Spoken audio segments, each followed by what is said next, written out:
Hello and welcome.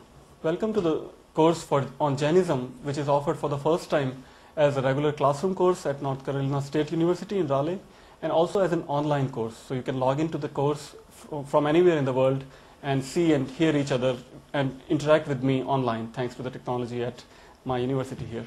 So what is Jainism? Jainism is one of the most ancient religions which originated in India, and the most prominent figure of Jainism was contemporary of the Buddha, which is his name is Mahavira Swami, and he was, as I said, he was contemporary of the Buddha, which is 2,500 years ago from today.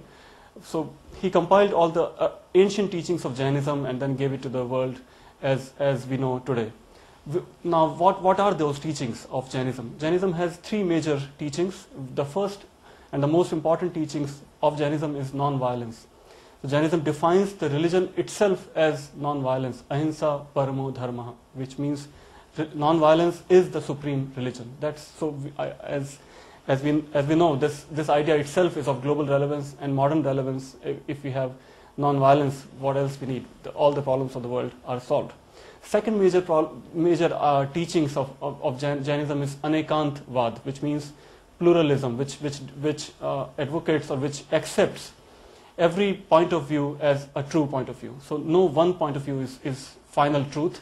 Everybody is right. Everybody has some perspective towards the final truth. So that's the major second teaching of Jainism, which defines pluralism, as which we need so much in today's multicultural world, right?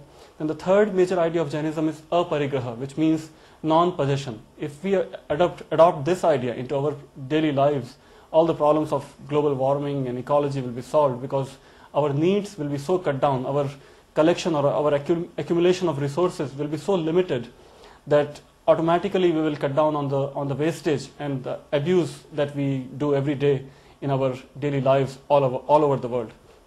So these are so-called, we can call it, these are the three major pillars of Jain teachings and Jain philosophy.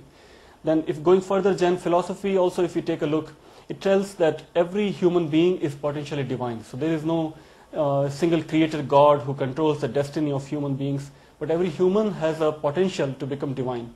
And the impurity on the soul, if those are cleansed, if those impurities are removed, every human being is automatically divine. So that's another major teaching of Jainism. Now, who are these Jains?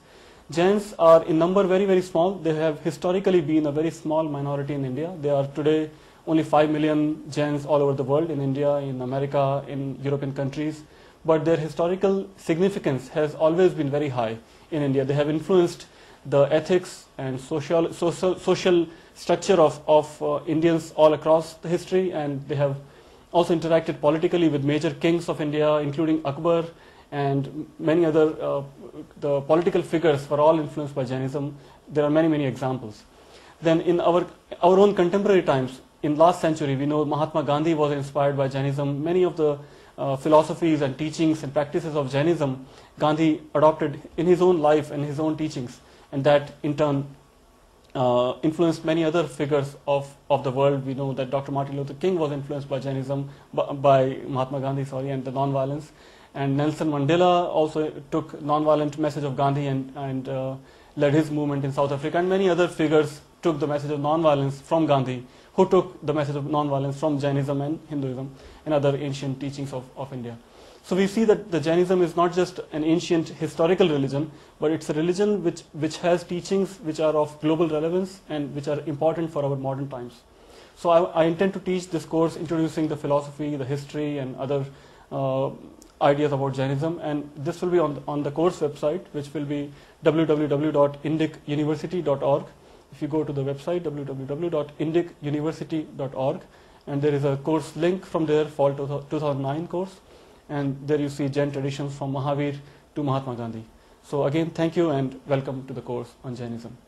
Thank you.